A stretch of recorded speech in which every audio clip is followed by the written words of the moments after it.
Welcome to CSK Darbar.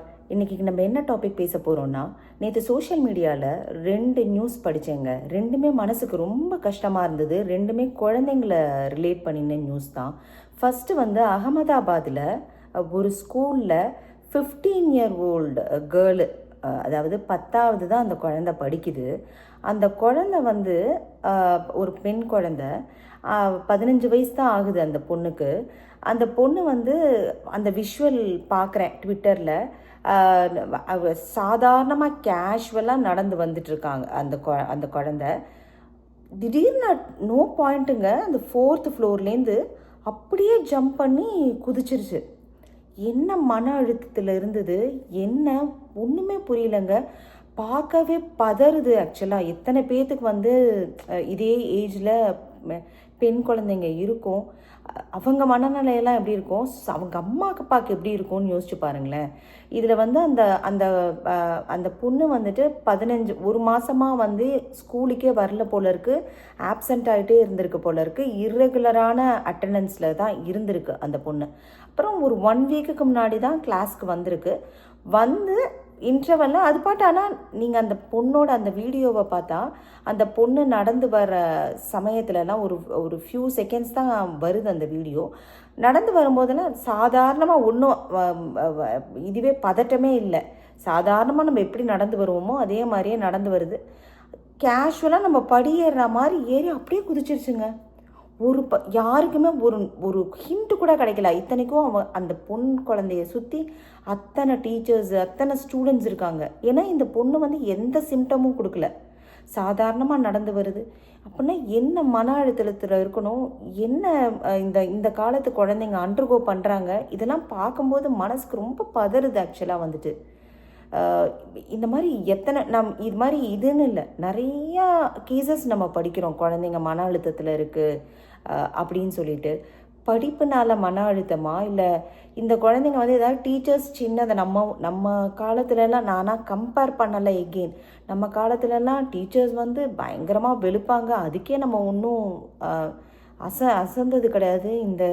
இந்த காலத்து குழந்தைங்க வந்து இல்லை, பேரண்ட்ஸ் ரொம்ப ஸ்ட்ரிக்டாக இருக்கோமா, படின்னு சொல்லி மன அழுத்தத்தை கொடுக்குறோமா, இல்லை உண்மையாகவே அந்த குழந்தைக்கு என்ன பிரச்சனை அப்படிங்கிறதே தெரில. நிமிஷத்தில் அந்த குழந்தையோட உயிர் போயிடுச்சுங்க. பார்க்கவே பதைக்குது. இதுக்கு தான் வந்து நம்ம ஊர்லலாம் அட்லீஸ்ட் வந்து 2 பேரண்ட்ஸ் வேலைக்கு போயிட்டாங்கன்னு வச்சுக்கோங்களேன். நம்ம ஊர்லலாம் தாத்தா பாட்டிங்க, எங்கள் வீட்டிலலாம் தாத்தா பாட்டி வந்து எப்போதுமே இருப்பாங்க. நான் வளர்ந்த போதெல்லாம் நமக்கு ஏதாவது மனசுக்கு கஷ்டமாக இருக்கும், ஸ்கூலுக்குலேருந்து வரும்போது கஷ்டமாக இருக்கும். ஆனால் தாத்தா பாட்டி இருக்கும்போது நமக்கு வந்து ஏதாவது ஒரு திங்கிறதுக்கு வாங்கி தருவாங்க, இல்லை எங்கள் தாத்தாவும் பாட்டியும் ஏதாவது பேசிக்கிட்டே இருப்பாங்க, நமக்கு மனசு இதுவாக இருக்கும். இல்லாட்டினா நம்ம ஃப்ரெண்ட்ஸ் கூட வெளியில் போய் விளையாட போவோம் டெய்லி போயிட்டு. இந்த காலத்தில் அதெல்லாம் இருக்கானே தெரியல. எல்லா குழந்தைங்களும் வீட்டுக்கு வராங்க, நிறையா குழந்தைங்க நான் சொல்கிறேன் வீட்டுக்கு வராங்க, வீட்டுக்கு வந்தால் செல்ஃபோனும் கையுமா உட்காந்துக்கிறாங்க. மேபி அதனாலேயா மன அழுத்தமா, இது எதுவுமே புரியல. மேபி எனக்கு ஜெனரேஷன் கேப்பா, அதுவும் எனக்கு தெரியல. எனக்கு வந்துட்டு பார்க்க ரொம்ப மனசு வருத்தமாக இருந்ததுங்க. உங்களுக்கு ஏதாவது இது ஏதாவது ரீசனாக இருந்திருக்குமா? ஒன்றுமே புரியல. இது ஒரு நியூஸ் பார்த்தேன். அடுத்தது இன்னொரு இடத்துல, இது வந்து ஆந்திராவில் நல்கொண்டா அப்படிங்கிற ஒரு டிஸ்ட்ரிக்ட்லங்க. இந்த வீடியோ இருந்தாலும் நீங்கள் போய் பாருங்கள். மேபி நான் இதில் அட்டாச் பண்ண பார்க்குறேன் நான். அதில் வந்துட்டு ஒரு அம்மாவும் ஒரு குட்டி பையனுங்க. அந்த பையனுக்கு மேக்ஸிமம் ஒரு 1.5 வயசு தான் இருக்கும். பஸ் ஸ்டாண்டுக்கு வராங்க 2 பேரும். அம்மா வந்து பஸ் ஸ்டாண்டில் பையனை ஒரு சீட்டில் உட்காத்தி வச்சுருக்காங்க. அந்த அம்மா மட்டும் நின்றுட்டே இருக்கா. அப்புறம் கொஞ்சம் நேரம் கழித்து நைஸாக அந்த பையன் ஏதோ வந்து டிஸ்ட்ராக்ட் ஆகிற சமயத்தில் இந்த அம்மா மட்டும் நைஸாக கழண்டு வெளியில் போயிட்டாங்க. வெளியில் போய் அவங்களுக்கு இன்ஸ்டாகிராமில் ஏதோ ஒரு லவ்வர் இருக்கான். அந்த லவ்வர் கூட பையனை அப்படியே அபேண்டன் பண்ணிட்டு போயிட்டாங்கங்க. இந்த குழந்தை கதறுது, அம்மா அம்மா அம்மா அம்மான்னு. உங்களால் வந்து குழந்தைய கூட பார்த்துக்க முடியல, உங்களால் வந்து குழந்தைய வளர்க்க முடியலன்னா நீங்களாம் எதுக்கு குழந்தையெல்லாம் பெற்றுக்கணும்? எனக்கு புரியவே இல்லையே. எனக்கு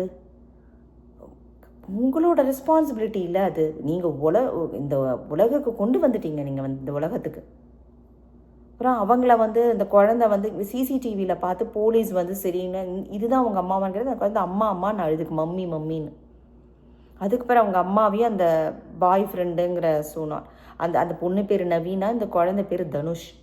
அப்புறம் அவங்க 2 பேத்தையும் போலீஸ் ஸ்டேஷன் கூட்டு வந்து இந்த குழந்தையோட அப்பாவையும் கூட்டிகிட்டு வந்து அப்புறம் அந்த அப்பாக்கிட்ட இந்த குழந்தைய ஒப்படைச்சிட்டாங்க. ஏன்னா அவங்க அம்மா வந்து இன்ஸ்டாகிராமில் யாரோ லவ்வர் அப்படின்னு போயிட்டாங்கன்னு சொல்லிட்டு. ஆனால் இந்த மாதிரி பஸ் ஸ்டாண்டில் விட்டுட்டு போகிறது எவ்வளோ மேல். ரீசெண்டாக நம்ம கேள்விப்பட்டிருக்கோமே அபிராமின்னு ஒரு கேஸு. காதலன் கூட போகணும் அப்படின்னு சொல்லிட்டு அந்த பிரியாணி மேன், அந்த மீனாட்சி சுந்தரம், அவங்க அந்த பையன் கூட போகணுன்னு சொல்லிட்டு சொந்த குழந்தைங்களையே வந்து பாலில் விஷத்தை வச்சு கொடுமையெல்லாம் போய் எங்கே சொல்கிறது. அதுக்கு வந்து அட்லீஸ்ட் பஸ் ஸ்டாண்டில் விட்டுட்டு போகணுன்னு நினச்சி அந்த குழந்தை அட்லீஸ்ட் இன்றைக்கி அப்பா கூடயாவது இருக்கிறதுக்கு ஒரு இது இருக்கே, அது வரைக்கும் அவங்க அம்மாவுக்கு வந்து நன்றி தான் சொல்லிக்கணும். ரொம்ப இதெல்லாம் பார்க்கும்போது உலகம் எங்கே போயிட்டுருக்கு, நமக்கு தான் அது வந்து ரொம்ப இதுவாக இருக்கா, மனசு ரொம்ப பாதிக்குதாங்கிறதும் எனக்கு தெரியலங்க. இப்படி தான் போயிட்டுருக்கான்ட்டு இந்த மாதிரி நிறையா விஷயங்கள் ஒவ்வொன்றும் படிக்கும்போது மனசெல்லாம் பதறுது. கட்டாயங்க குழந்தைங்களுக்கெல்லாம் இந்த காலத்தில் வந்து பேரண்ட்ஸாக இருந்தாலும் அவங்க மேலே ஒரு கண்ணு வச்சுக்கிட்டே இருங்க.